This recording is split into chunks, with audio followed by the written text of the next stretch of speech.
السلام عليكم، مرحبا بكم في قناة الشيف ثريا. ان شاء الله تكونوا كامل ملاح وبصحة جيدة.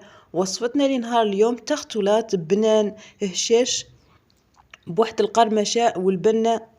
تبعي لا فيديو للاخر، فرحينا بالاعجابات بدون ما نوصيكم، واكيد التعليقات اللي راني نستنى فيهم دائما.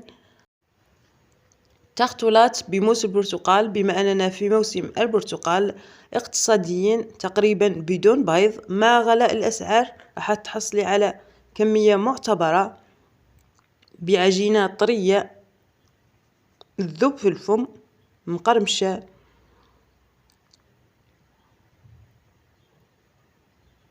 بالنسبة للأخوات اللي راهم دخلوا جدد القناة، مرحبا بكم. ما تنسوش الضغط على زر الإعجاب والاشتراك والتعليق ليصلكم كل جديد. روحوا نشوفوا المقادير وطريقة التحضير بدون إطالة. فرجة ممتعة إن شاء الله. أنا استعملت حبتين بيض بحرارة المطبخ. كما قلت لكم تقدري تتخلاي على حبتين بيض، يعني ديري تختلات بدون بيض، راح تحصلي على نتيجة واحدة. راح تعوضيها بملعقتين ماء، 150 غرام مارغرين لابيل، 3 ملاعق سكر حبيبات، مبشور البرتقال، رشة ملح لتصحيح المذاق. راح نضيف 3 ملاعق زيت نباتي. راح نخلط كلش دفعة واحدة. بالنسبة للمبتدئات ننصحكم ما ديروش كيما انا درت. اكيد راح تخلطي المارغرين والسكر حبيبات وحبتين بيض حتى يطلع معاك ضربه مليح. اخر مرحلة دائما قطرات من الزيت وتخلطي مليح بدون مضرب كهربائي. استعملت لافوي، تقدري تستعملي المضرب الكهربائي. راح نخلط مليح تقريبا 5 دقائق. من الافضل دائما المارغرين تكون بحرارة المطبخ، تخرجيها 24 ساعة من الثلاجة قبل الاستعمال. راح نضربها مليح حتى نتحصل على سائل تقريبا كريمي ابيض.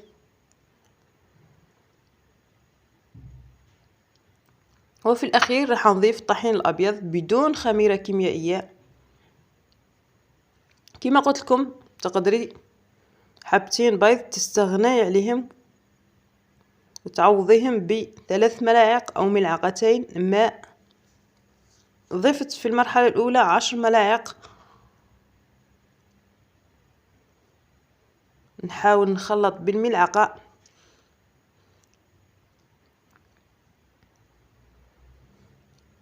كمرحلة أولى، ونضيف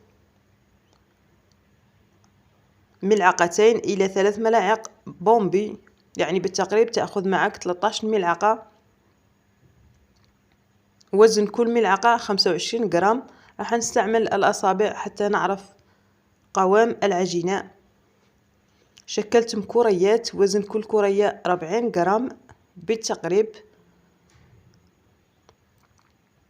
لاحظي طريقة التشكيل. مول التختلات اللي راه متوفر عندك في البيت بدون ما تدهنيه، لأن العجينة غنية بالمارغرين أو بالدسم. راح نشكل بهذه الطريقة المعتادة المفروغ منها لكامل البنات يعرفوها. نركز على الجوانب أو الأطراف ومن الوسط. راح نزيل الزوائد حتى نتحصل على شكل المول.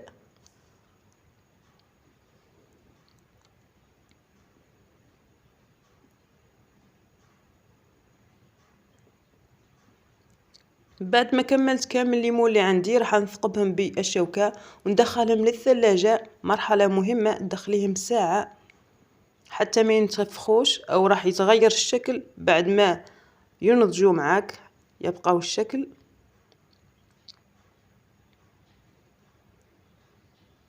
بعد ما دخلتهم للثلاجة تقريبا ساعة، دخلتهم اكيد للفور 180 درجة. نروحو نشوفو كريمة البرتقال بدون بيض. عصرت حبتين برتقال، صفيتهم مليح. كأس 220 ملي. راح نضيف 3 ملاعق سكر حبيبات، تقدري تضيفي من 4 إلى 5 ملاعق حسب الذوق، تحبيها حلوة أو ناقصة حلاوة. راح نضيف 3 ملاعق نشا بومبي، نخلط كلش بارد في بارد، نخليهم على نار أقل من متوسطة مع التحريك المستمر. ننصحك حتى ما تحصليش على تكتلات، تبقى صافية بهذا القوام. راح نفرغها وهي سخونة في صحن ونغطيها بكيس بلاستيكي بحيث يلامس كريمة البرتقال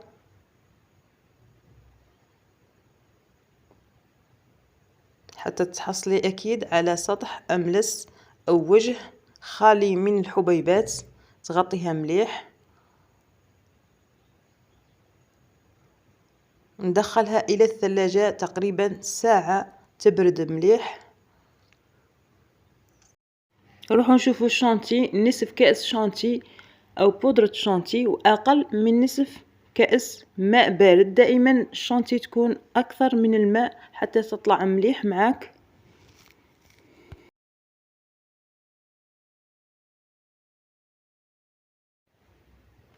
هذه الكمية مكفاتنيش، ضفت نصف كأس شانتي أخرى حتى كملت لي 15 حبة. باه نعطيكم المقادير مضبوطة.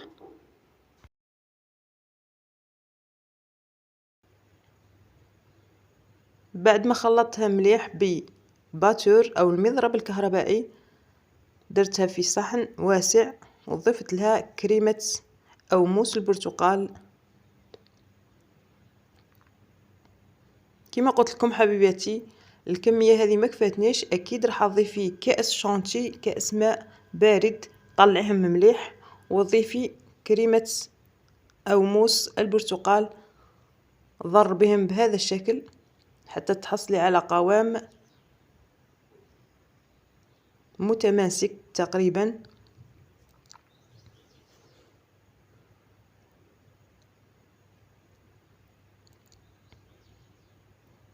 بعد ما أخذوا اللون الذهبي المحمر من الأسفل، راح نحضروا تخطلات كما راكي تلاحظي، بقى نفس الشكل نفس الحجم. يعني مرحلة مهمة أنك تدخليهم للثلاجة تقريبا ساعة بحيث الشكل نتاعهم ما يتغيرش. أكيد بدون خميرة كيميائية.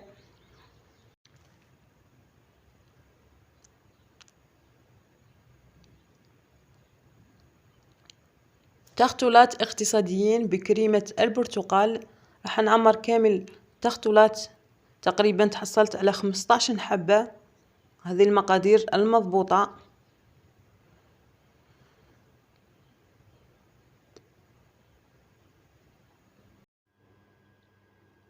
اللون الكريمة نتاعك تقدري تتحكمي فيها، تضيفي قطرات من منكه ومعطر البرتقال راح تحصلي على اللون الغامق البرتقالي. وفي الأخير راح نضيف سيرو اللي كنت خدمته في البيت، درت نصف حبة برتقال عصرتها، ضفت لها ملعقتين سكر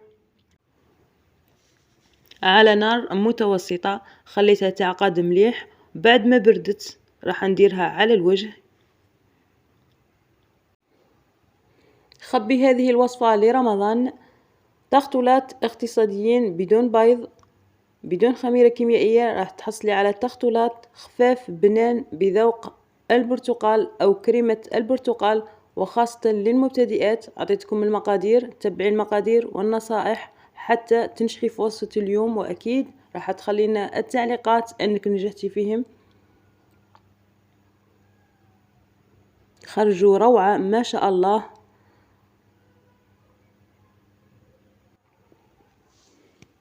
شكلا وأكيد مذاقا. بعجينة الصابلي السحرية. بدون ما ننسى التزيين يختلف. كنت درت مبشور البرتقال على الوجه، تقدري ديري طرونش برتقال، تقدري ما تديري أي شيء، لكن كريمة البرتقال تكفي. راح نقسمو حبة نشوفو القوام خفاف، ذوب في اليد قبل لا تذوب في الفم، هشاش مقرمشين،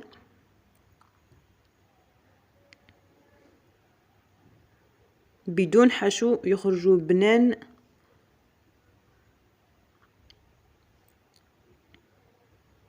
كما قلت لكم اقتصاديين.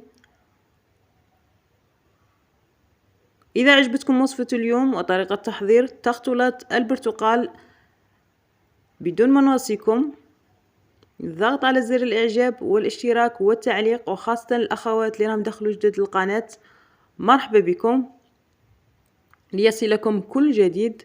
وفي الأخير ما بقى لي نقول لكم دمتم في رعاية الله وحفظه، مع وصفة جديدة إن شاء الله. سلام.